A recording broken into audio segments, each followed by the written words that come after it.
I've always enjoyed coming down to Calvert Museum because you guys really appreciate sharks.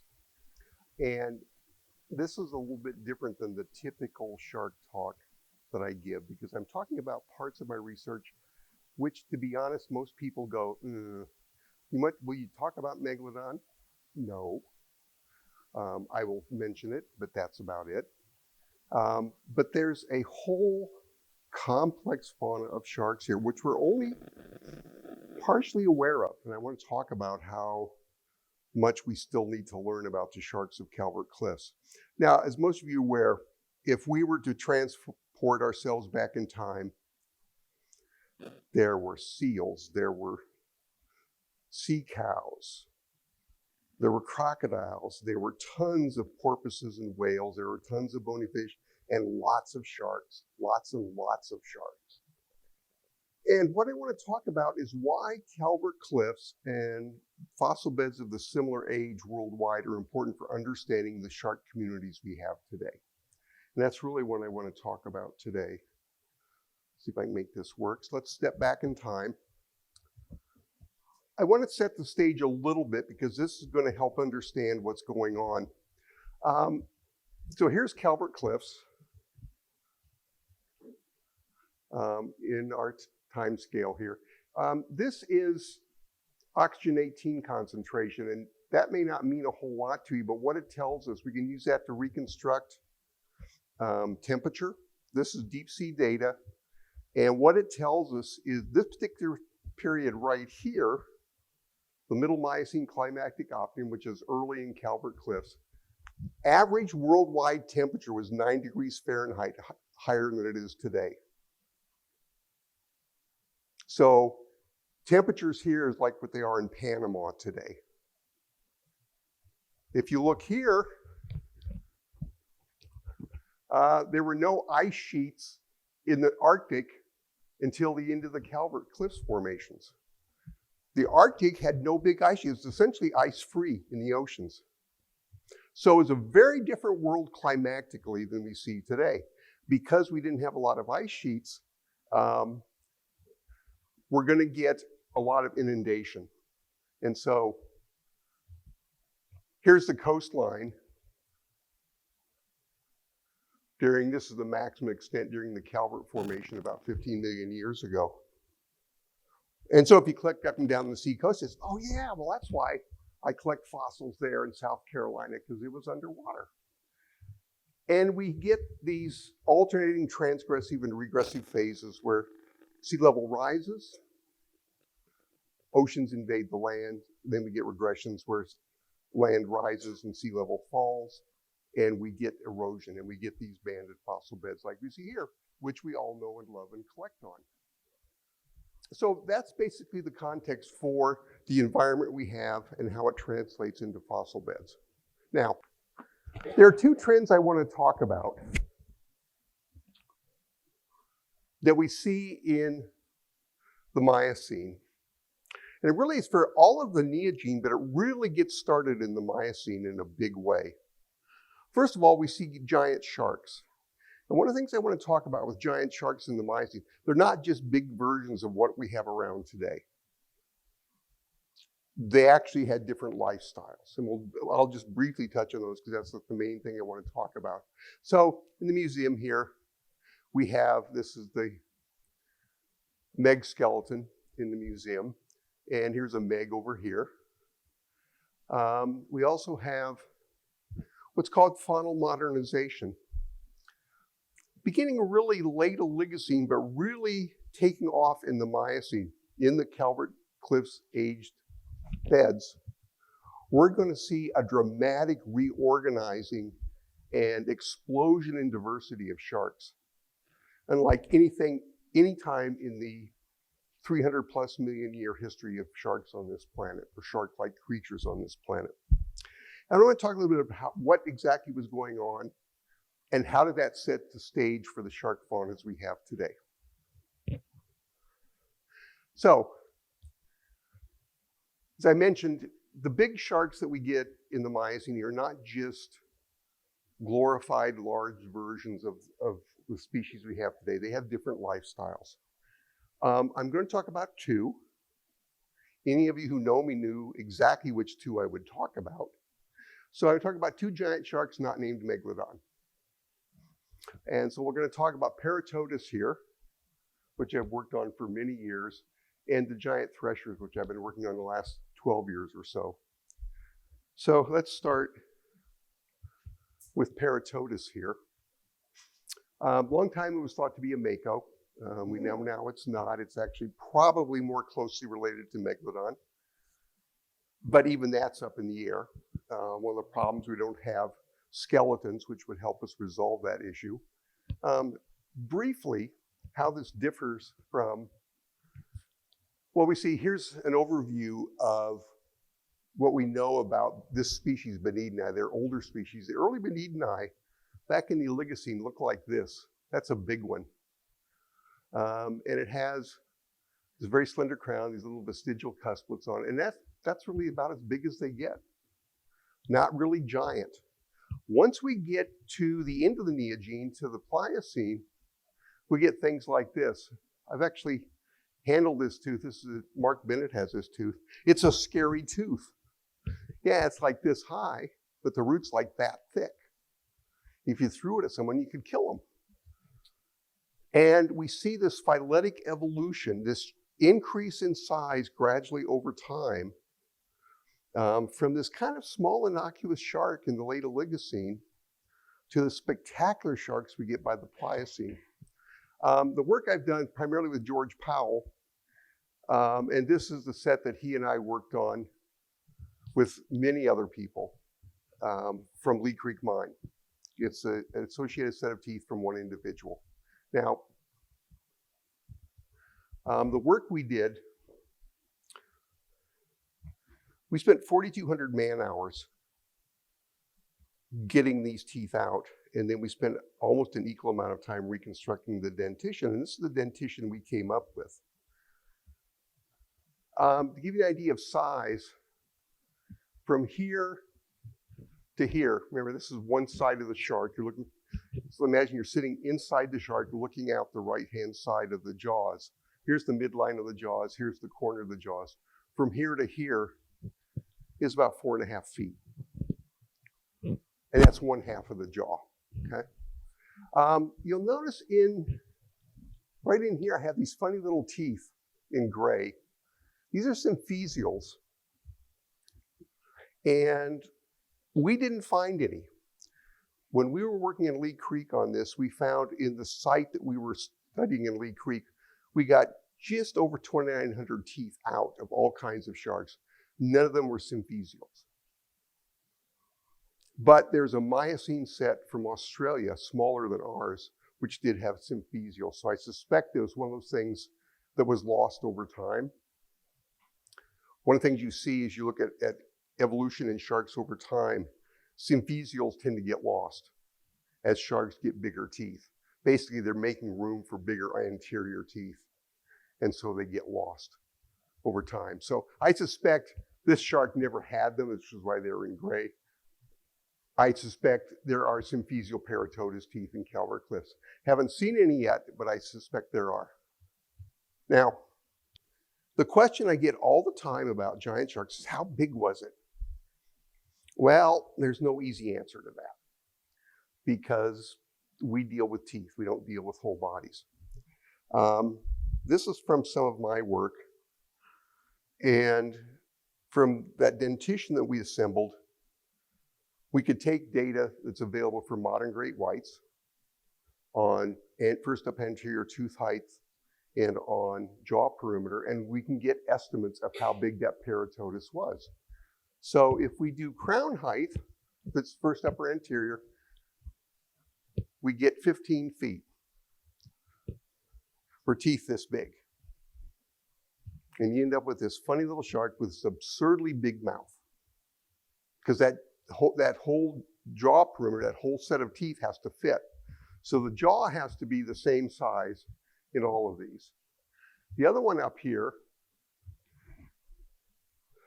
is based on the jaw perimeter, and it gives us a much bigger size. And it's, of the two, is more realistic. Now, there's one other one shown there. Tooth width. This is based on the Jeremiah method, which some of you may know, where the width of the first upper anterior tooth measured in centimeters multiplied by 1.37 is the length in meters. And it gives an estimate of 22 feet here. Now, I teach paleobiology at the University of Maryland graduate course, and when my students first see that, their first thought is, damn, we made a mistake. No, this is a good deal if you're a paleobiologist. This is what's called decoupled scaly. What it means is this shark cannot have lived like a modern great white. It had to have had a different lifestyle because its body parts are scaling differently. And one of the things we always do in science, we look for what's called triangulation. Use two different ways of estimating something. Well, here we use three different ways of estimating length. We get three different answers. That means there's something else going on. We get to spend time finding out what that is. So this is a good thing, decoupled scaling. Now, let's see what else could be going on. I first did this work when CSI was the #1 show on television. And you'll notice these teeth have funny little purple shadows around them. I used an alternative light source on them. And what I was looking at was damage to the teeth. And so here's a tooth, this is from Lee Creek. And you'll notice there's a little purplish band right here. Pretty much anytime you collect a large shark's tooth, it's going to have this enameloid right here on the lingual face is going to be delaminated. And that's what that lighting is showing. The enamel is split from the dentine underneath it, the orthodentine underneath it, osteodentine, excuse me, underneath it. We also have a spall fracture here where the tip has been fractured and it's peeled away. So what happens is in a spall fracture, imagine this is the crown of a tooth. You apply force from the side and you knock a flake off the opposite side. That's a spall fracture.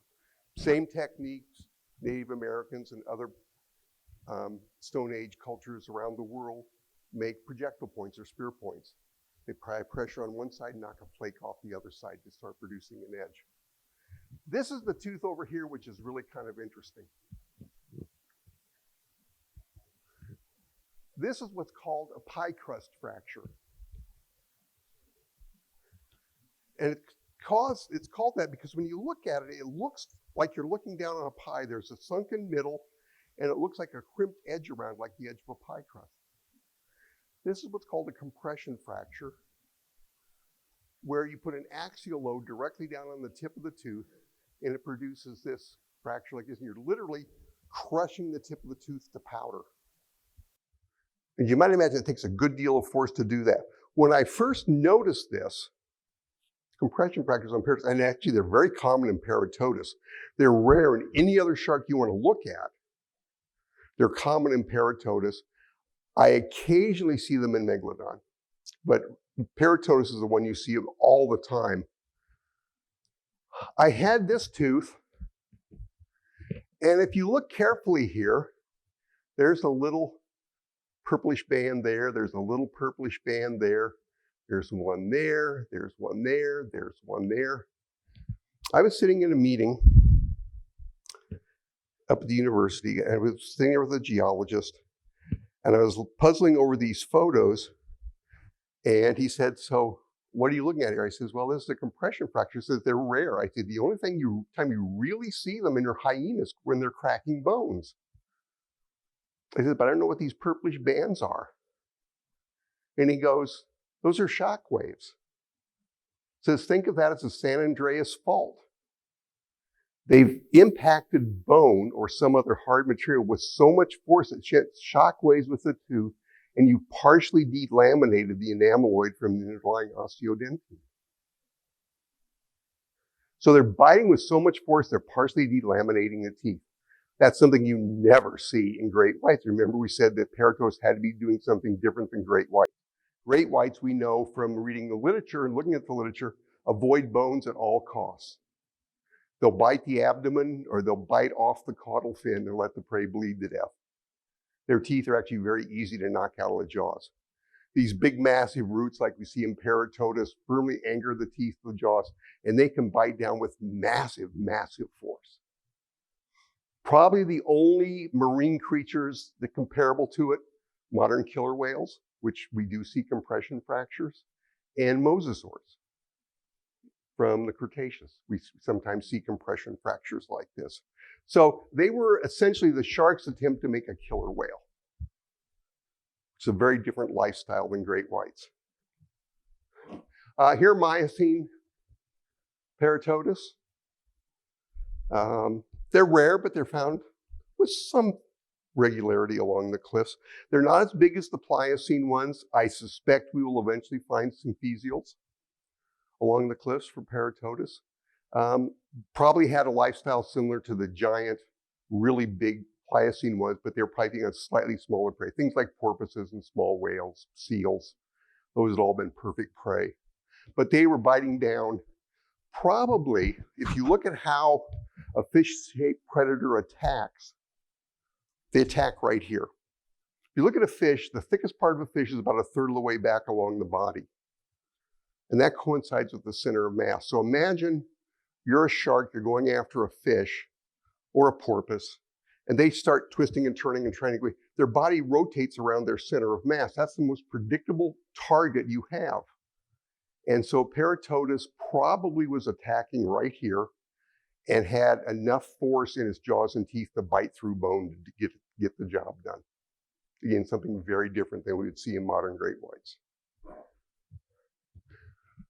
Okay, giant threshers. This is a group I said that we're working on about the last 12 years, although I was introduced to them many years ago, almost 30 years ago now, by the late Doug Donald, who handed me a tooth and he says, "Don't open your mouth." He says, "This is not a great white." I said, "Okay." Still have that tooth. And many years later, David Ward and I started working on giant threshers together. So they're related to the thresher sharks, the more common small tooth threshers. So this is a thresher shark, for those of you who don't remember what they look at, this long tail. This is the largest actually this is a common thresher. Sorry, this is a big-eyed thresher, same as on the first slide. This is a common thresher. We get a tooth in the cliffs, may or may not be the modern common thresher. There's some subtle differences in the teeth, but we're not sure how significant they are. But this tooth right here is the same size of the teeth it would have had in this. This is the world record for common thresher. Here are the two giant threshers, Grandis and Palatisci. Palatisci, David Ward and I named.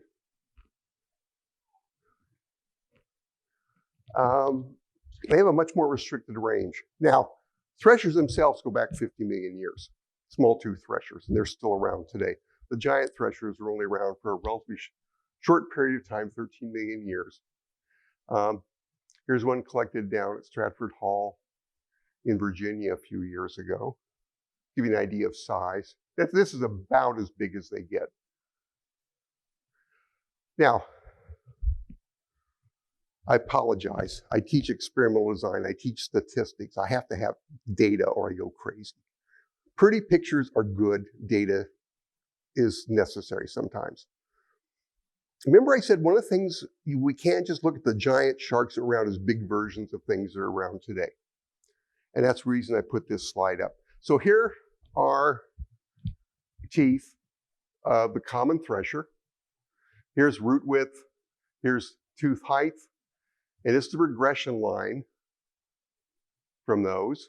The black circles are Grandis. The open circles here are Palatisci. And the first thing you notice, the giant thresher teeth are taller than expected based on the small tooth threshers that are around today. They're not just giant versions of the small tooth threshers. They have a different tooth morphology. And this reinforced over here, don't worry about the statistics. So again, here are common threshers. This is coronal width How wide is the crown compared to the width of the root? And relative elevation, how tall is the tooth compared to the width of the root? And what you see is that the giant threshers consistently have taller, more blade-like teeth than the small tooth threshers, which would suggest they have a different lifestyle. In fact, one of the research projects I'm doing now that I've retired is I'm looking at feeding damage in these giant threshers because they have a different tooth shape and presumably different feeding habit. We should see different damage to the teeth, which is one of the things I'm looking at now. Now, there are 3 living threshers. The top and the bottom one are kind of the traditional threshers. They have that big, long dorsal lobe. They only recently discovered exactly how they fed. It was long thought that they kind of would swim through school and thrash their tail and stun fish and then feed on these dead and dying little fish and swallow them. That's why they get by with such small teeth. It's more spectacular than that. They swim up to a school of fish, and in about a second, they do, here's the head, here's the dorsal lobe. They do essentially a 180-degree flip and a karate chop through the school with that dorsal lobe of the tail in a second. And then they turn and leisurely feed on all these little dead and dying fish that they've stunned. We don't know about this one in the middle, superciliosis. It has the biggest teeth, also has the shortest dorsal lobe on the tail. It also is the fastest. It actually has a tail which is convergent on white sharks in terms of being able to generate speed. So this one's a little bit better model for what we think the giant threshers were doing. So David Ward and I, purely by accident, he and I were emailing back and forth, and I sent him an email that says, I found this cute little toy thresher for sale on eBay. And he said, he said, yeah, so did I. And I said, it looks just like what we think these giant threshers look like. And he emailed, he said, are you crazy? Realized he was talking about this toy thresher, which you can buy. I was talking about this one, which you can buy. In fact, this looks nothing like a Thresher Shark. That's what it says on the bottom. It says common thresher. No. Common threshers have a dorsal lobe that's linked to the rest of the body. But it is the shape we expect these giant threshers were because they have these big blade-like teeth. In fact, they're convergent in morphology and shape on the white sharks, great whites. So we suspect they were faster than most threshers, and they were probably pursuing big prey, and much like white sharks were biting chunks out of them. Although these tend to be only in deep water horizons. You typically, we get Carcharodon hastalis here. Hastalis and the giant threshers are typically not found in the same horizons. There's a bit of overlap, but basically find the deepest water horizon you can find at the finest sediment. That's where you find the giant thresher. So these are more offshore species compared to great whites. Okay. Those are things people are used to having me talk about. Let me talk about some things that people are less used to me talking about. Let's talk about some faunal modernization. And this is the thing which is less obvious to most people unless you do a lot of collecting in this area. I will be honest, I gave up collecting the late Cretaceous, Paleocene, and Eocene years ago because the teeth all look alike. It was like, please let me collect a Paleocarcharodon. I'm bored with these tall Y-shaped teeth. They all look alike. Well, it turns out that's been kind of true for 300 million years. We start seeing a dramatic change in tooth shape, what we're calling faunal modernization, during the Miocene, particularly the early Miocene.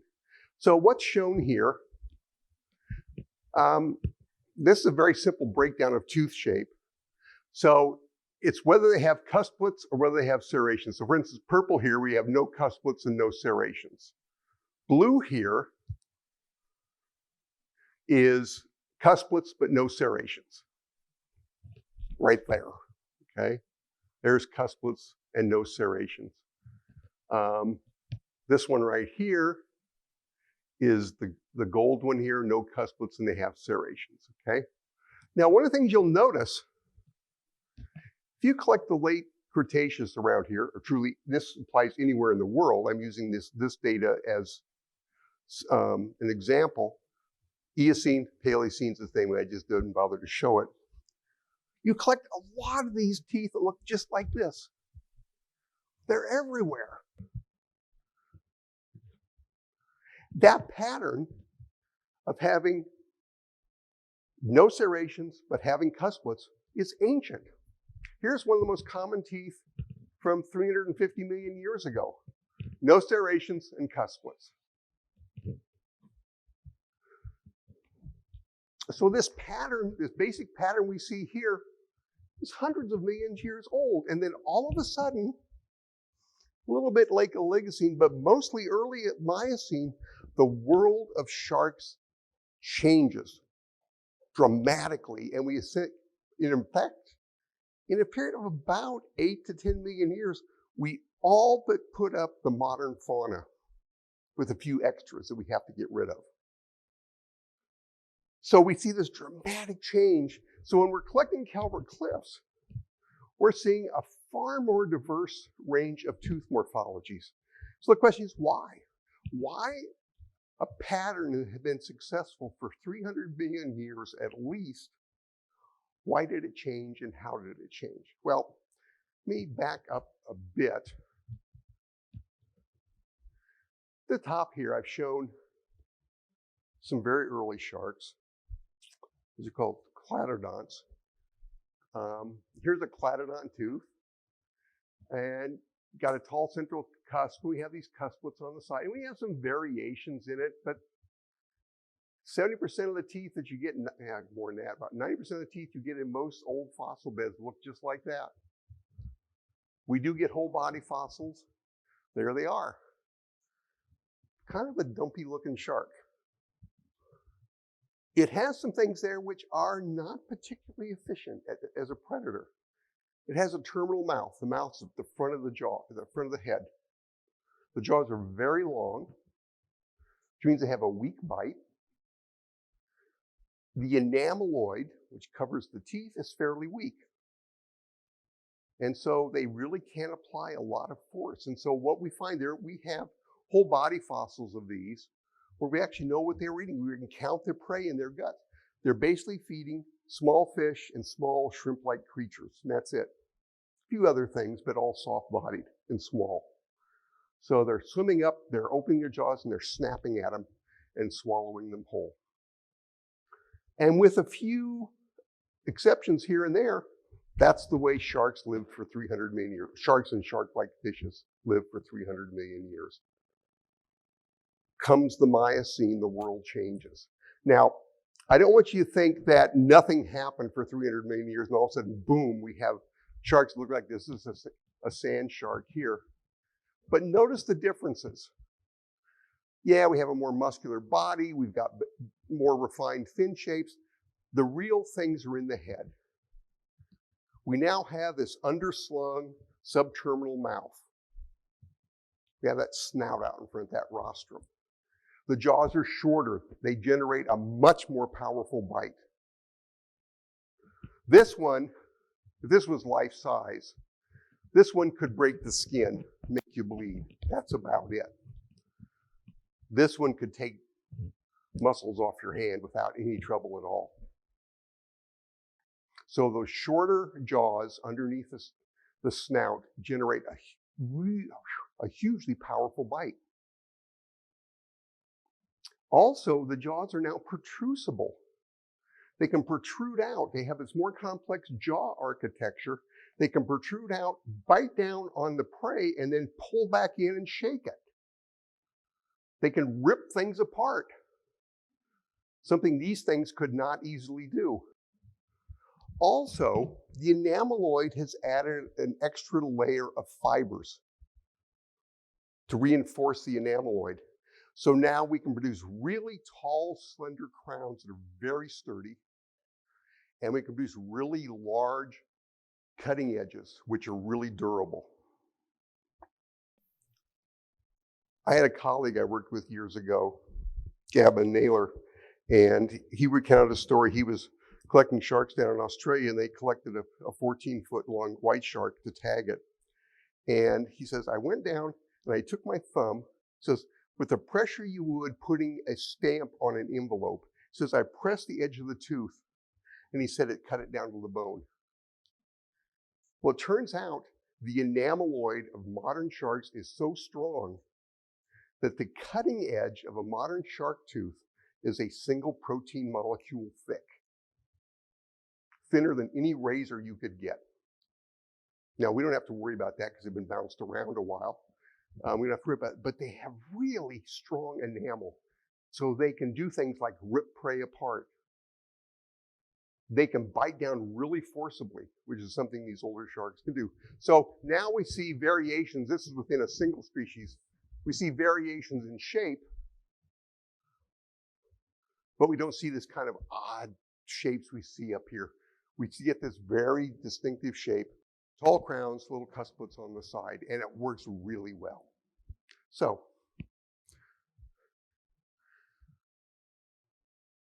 if we look back, remember the blue bars on that earlier slide? Well, there they are. There are those teeth.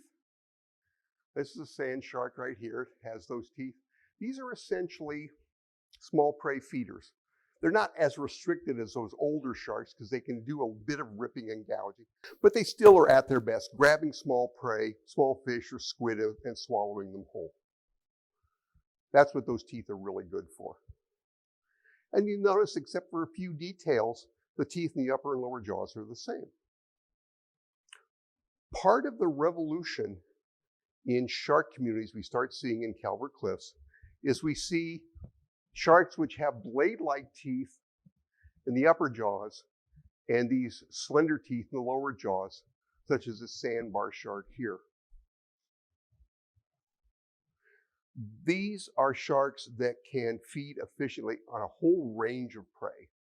They're not restricted to small prey. They can take small prey, no problem. They can take big prey and slice chunks out, no problem. And so we see this dramatic change in the distribution of tooth shapes, with this type of dentition becoming very common.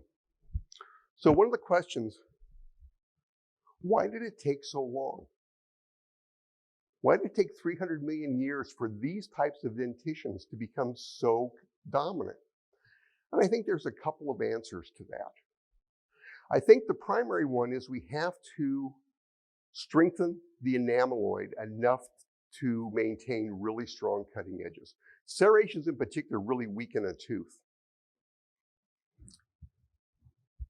I teach a lot, and so I'm always sending students on field trips. When you leave here, stop at a convenience store and get a bag of chips. And you'll see this little notch and it'll say tear here. Try tearing that bag open and not use the notch. It's virtually impossible. Use that notch and it'll rip right open. It's what's called a notch defect. Well, if you look at serrations, it's a hump, hump, hump, and there's a notch between every serration. Each of those is a potential weakness in the tooth. So we had to evolve enameloids strong enough to reinforce serrations and to reinforce really thin, sharp cutting edges. Once that evolved and these more complex, powerful jaws evolved where you could move the jaws and slice things out by rotation, that's when these things became possible. It turns out getting these tooth forms is probably very easy. There's probably 2 developmental genes that control it. That's it. Called DLX5 and DLX6. And they act as switches for upper and lower teeth. If both of those genes are turned on, you produce really slender, narrow teeth. See bottom row here, see both rows here. If you turn both of those genes off during development, you get really broad triangular teeth like this. Simple mutation to 2 developmental genes, and that's all it took. But we needed an enameloid, and we needed strong protrusible jaws before that, before all of that could happen. And so this became the norm. So I've talked about the giant laminiforms. The carchariniforms, such as Carcharinus, which we've seen, these are all primarily littoral, near shore, continental shelf. What you see is, here's the Paleogene here, Cretaceous is back over here. What you see is we get this explosive diversification. So here we are in the Miocene, here's Calvert Cliffs here.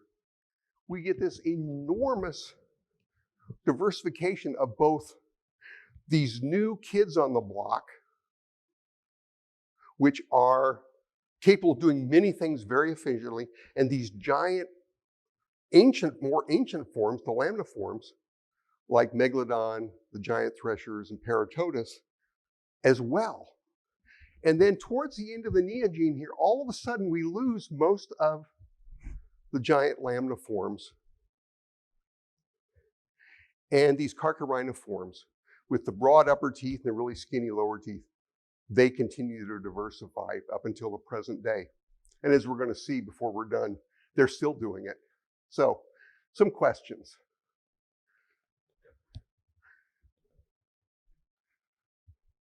Even within the giant sharks, we start seeing some faunal modernization. If you look back in the Paleogene, the lamnids, that is what we would think of as makos, things like that, white sharks, things like that. The teeth are kind of moderate in width, nothing really extreme. By the time we get to the Miocene, here's Carcharodon hustalus. We probably all collected these. It's already becoming the dominant large shark. We still have Megalodon around, but it's already becoming the dominant large shark. In fact, is the dominant large shark not named Megalodon. After Megalodon leaves, that pattern still exists. So that pattern is being generated by something other than the presence of Megalodon. The abundance of those sharks, apparently, they're relative abundance, apparently independent of Megalodon, whatever Megalodon was doing. So even within the giant sharks, we're starting to see some foreshadowing of what we're going to see in the modern shark fauna. These are ecomorphotypes. Species are fun. As a paleobiologist, what I'm interested in is how animals live. And so ecomorphotypes you can think of as lifestyles. So eurytrophic, these are sharks, near-shore sharks. If it fits in your mouth, they'll eat it. Think tiger shark, think bull shark, that's a eurytrophic shark.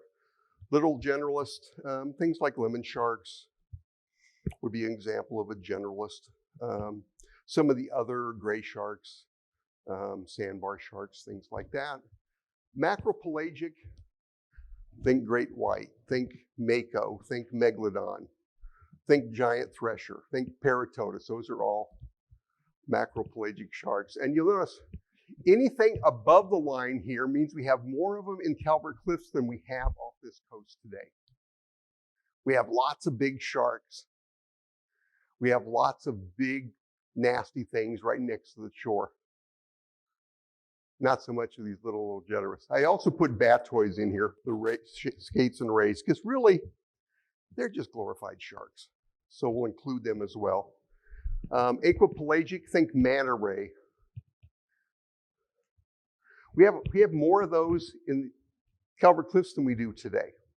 Now, it's not too surprising because those are primarily tropical groups and it was a lot hotter here then. But look at this. Rajobenthic. Skates and stingrays are the two most well-known examples of Rajobenthic. They swim along the bottom. They crush small, lightly armored prey with their teeth. We don't have hardly any of those compared to the modern fauna. That's an interesting question, and we'll deal with that. So, question I want to address and to encourage you guys to, dare I say it, collect more. How many species are actually in the Calvert Cliffs fauna? Well, when I published that chapter that Stephen referred to, Calvert Cliffs, there's 39 sharks, 12 rays, or a total of 51 species. Off this coast today, continental slope and inward, we have 46 total. You notice there's a real difference here. We have more shark species in Calvert Cliffs and more ray species in the fauna we have today. But the numbers 51, 46, yeah, that's not that different. But there's a problem. Calvert Cliffs is what's called a scrap fauna. Those are scraps. We have bits and pieces of sharks, we call them teeth.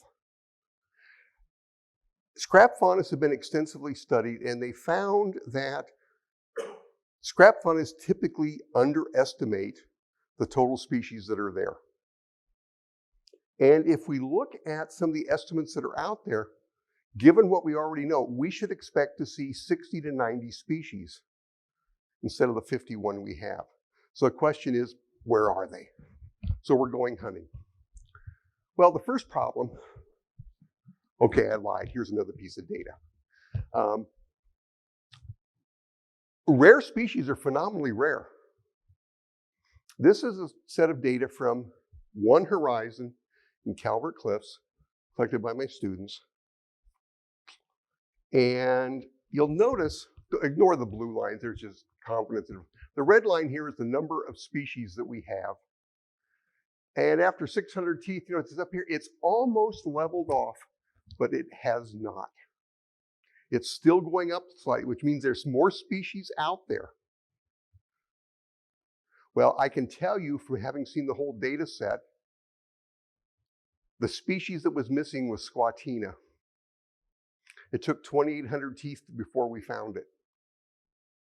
So the problem with rare species, it takes huge samples to find them. And that's the first problem with finding these missing species. There's this other problem, which is very poorly known, called cryptic species.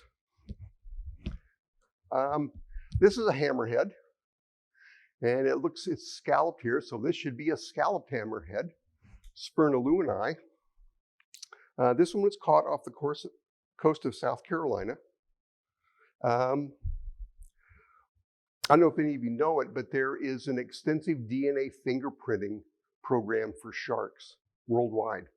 And that's because many sharks are becoming endangered by people catching them, cutting off their fins for shark fin soup, and then throwing the body back in the ocean. Some species you can sell fins from, others you can't. So there's DNA fingerprinting on shark species. When they DNA fingerprinted this shark, it's in fact not luini. You can't tell it from luini just looking at it, but it's probably been a separate species for several million, perhaps 10 million years. That's a cryptic species. You can't tell them apart by looking at them.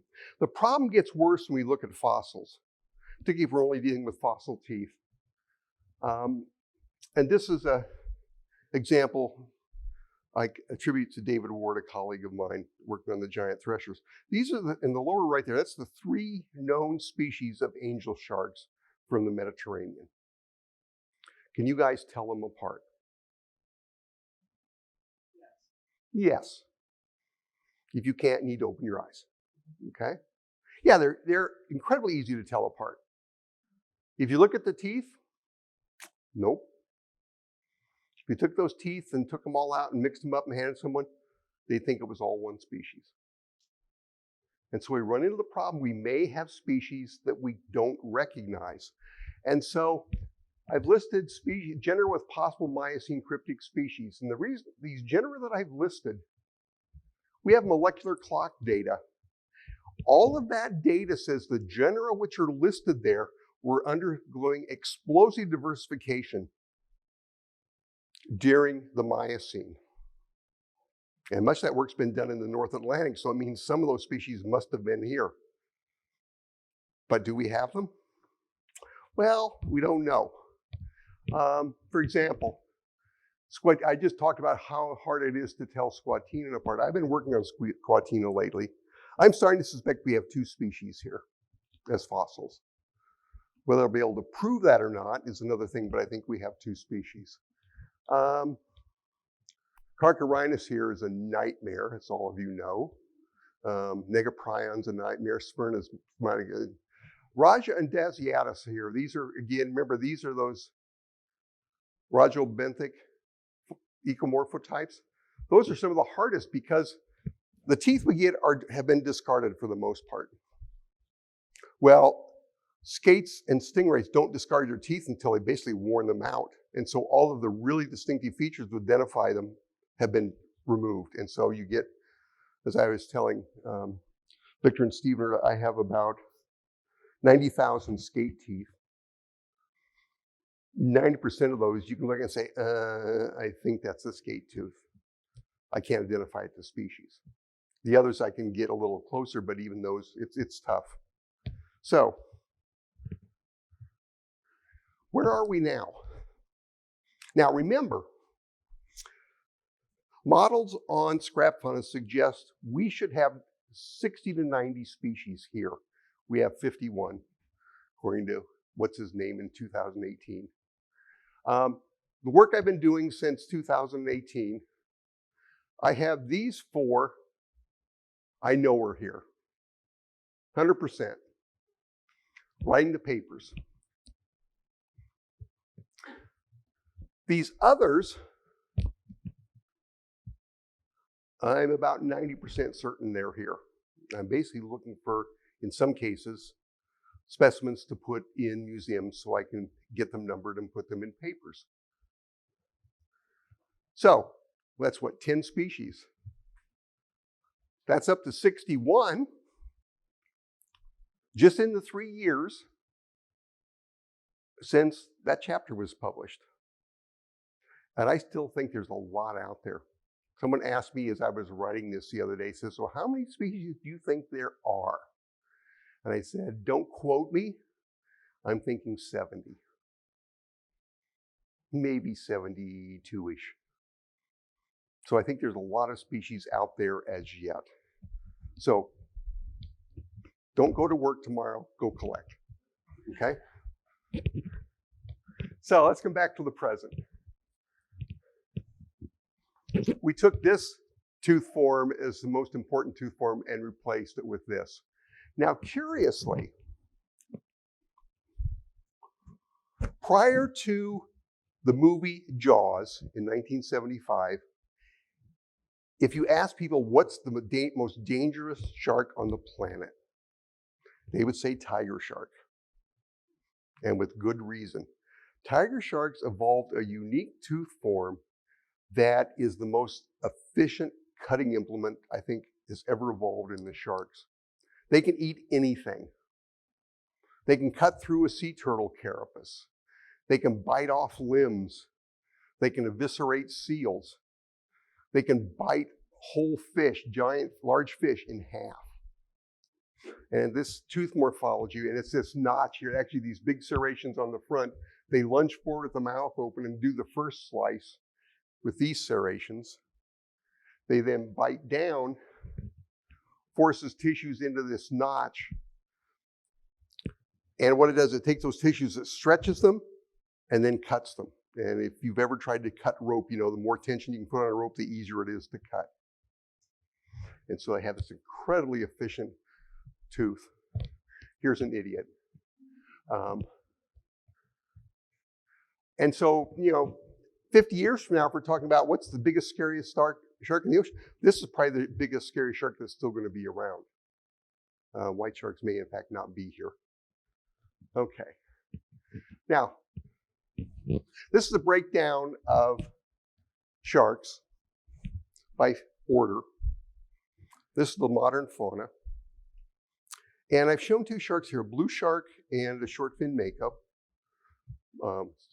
Blue shark, short fin mako.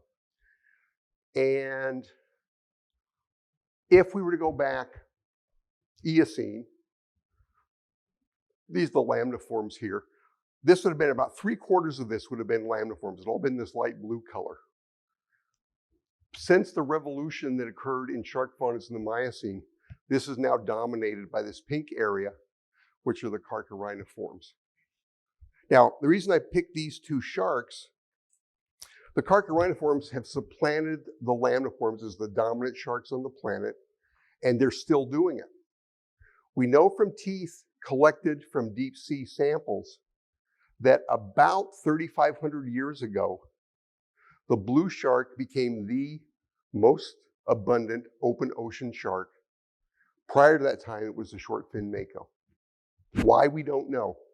But that replacement of lamniforms by carchariniforms is still going on today. Lots of people and places to thank. And I think I'll take questions now. When I teach classes, I have a rule. If I ask, are there any questions, and no one says anything, I think silence is golden. My wife, who will let me do anything, including collecting whatever I want, she actually only has 2 rules. No more than 26,000 teeth in your collection. If you collect new tooth, you got to get rid of another one. And if I sing, she'll leave me. So don't let me sing silence is golden. I have emptied a lecture hall of 400 people, by the way. The great whites, or?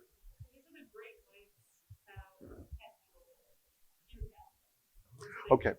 The question is, what selective forces are affecting great white feeding? It really is a trade-off. Great white teeth have really short roots, which means they're very lightly attached to the jaws. They're held in place, like all shark teeth, with these protein fibers called Sharpie's fibers. When most sharks, like say a sand shark, bites down, it's got this big root which kind of holds the tooth in place so that prey struggles and it's holding it. What happens when a white shark bites, it bites down, and of course it's moving forward as it bites. Those teeth actually slide along the jaw slightly, stretching those fibers, and then it recoils, which deepens the cuts. So it's an adaptation for producing deeper than usual bites. And the trade-off is you can't handle bone. And so if you look at the bite mark pattern, they'll either take the abdomen right here, or they'll bite off the caudal fin, where you just have those little, say a porpoise, you have those little tiny vertebrae like that. And the caudal artery then just pumps blood out into the water, and they very quickly bleed to death.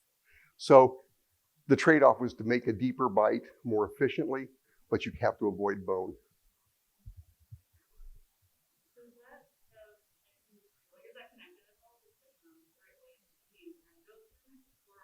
I'm sorry? So the great white is endothermic, yeah? Yes. Well, mesothermic, yeah. Okay.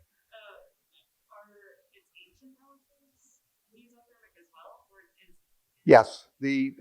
There's pretty good evidence that the question is, white sharks are warm-blooded. They run about 7 to 10 degrees Celsius, which is what, 10 to 14 degrees Fahrenheit above seawater. And that means that they can contract their muscles more efficiently. Their brain's warmer, they can think faster. And it relates back to what's called the Q10 rule in physiology, where if you warm a muscle up, for every 10 degrees Celsius you warm it up, you double its muscle output for the same muscle. So by being warm-blooded, technically mesothermic because they're not fully warm-blooded, they can swim faster and think faster than other fish.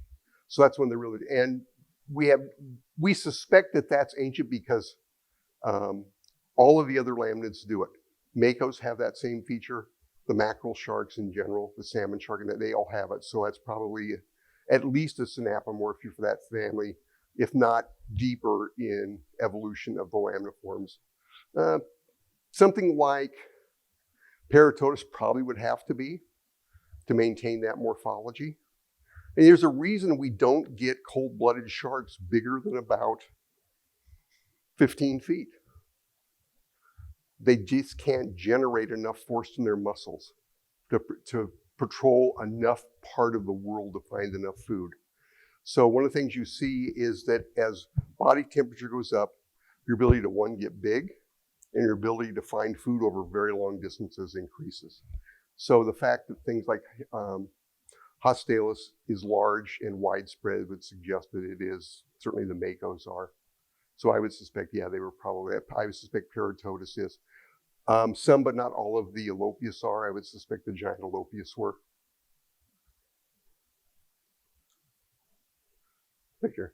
So you talked about estimating body size of Parotodus using the great white as your analog, and determined that it wasn't a great analog. Right. Is there any other living shark that potentially would be better? Would a salmon shark or a thresher shark potentially be a better analog, given they're more, let's say, asymmetrical? Okay. So the question is a great white a good model to use for Parotodus? The short answer is no. The second part of the question, is there another shark that would be better? The short answer is no. And it goes back to a historical precedent for people who work on sharks. If you look at modern people who work on modern sharks, this person works on white sharks. They'll do it for their entire life. This person works on bull sharks, and they work on bull sharks their entire life.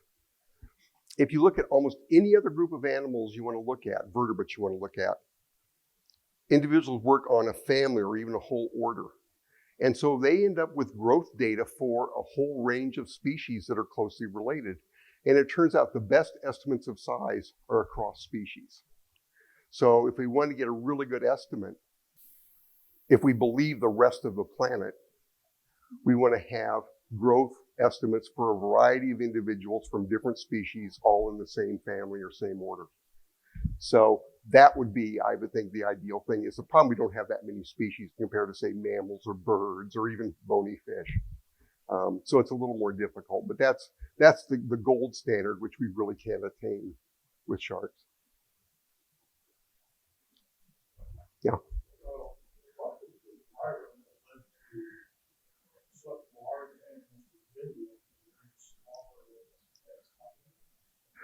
So the question is, what was the driving force for such large animals?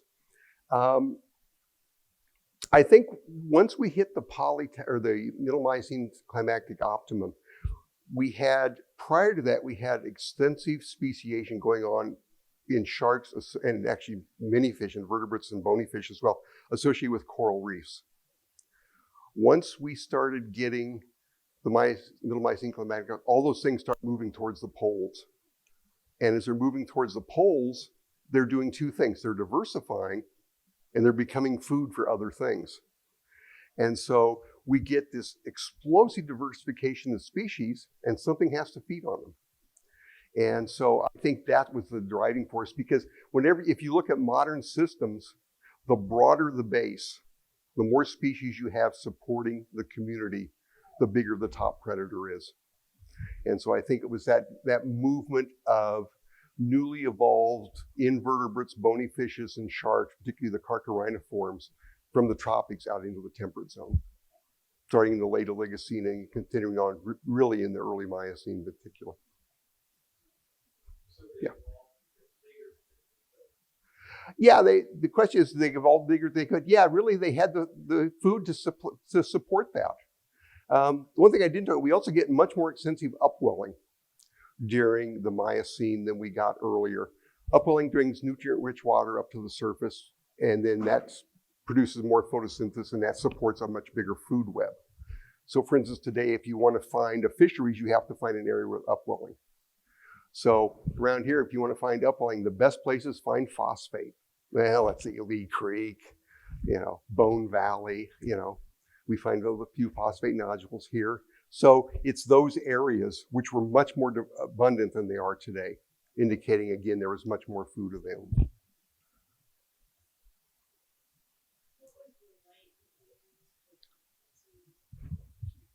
Sorry?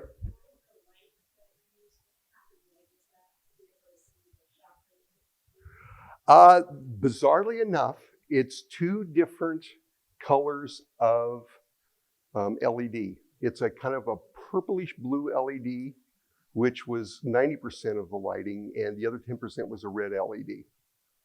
So it was a blended light. We tried a bunch of different colors, and most of them is just like, just a funny color too. All of a sudden we hit that combination and boom, all this banding patterns popped out.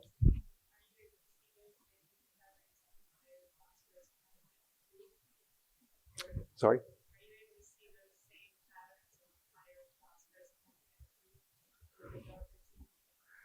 The banding patterns, the shock waves, we've only seen in Parotodus. We've never seen them in anything else, with exception of a couple we may have seen in Megalodon. And I think it's because they had a very specialized feeding behavior of attacking the most heavily armored part of the prey because it was the most dependable target, and then just biting down until something gave. And curiously, when Parotodus started waning in abundance, was when the modern killer whale started becoming more abundant. So basically, they out-killer whaled the shark that was trying to be a killer whale. Because killer whale teeth are anchored in a socket like ours are. Parotodus teeth are anchored to the outside of the jaw by these protein fibers. So there's a maximum load they can actually put on those teeth before the tooth just gets knocked off the jaw. And that's not as the constraint we would see in killer whales.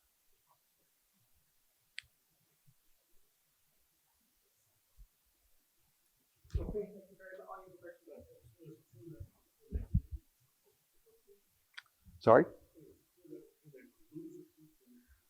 So the question is, they lose a tooth, they replace it. Yes, that's true. And actually, even those very ancient sharks did the same thing, had tooth replacement, but they did it in a strange way.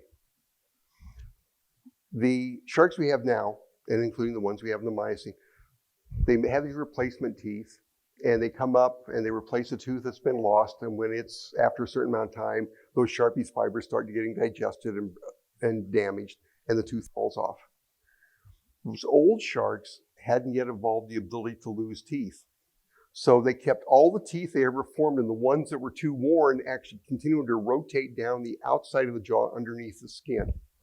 So body fossils, yeah, as strange as it sounds, those old sharks, like I showed, those old Clatter Dots, you'll see replacement teeth on the inside, a functional tooth, and then all the worn, used teeth underneath the skin on the outside of the jaw. Strange way to put the shark together, but it worked for that. That group was around for 150 million years, so they had something going for them. Okay, thank you very much again.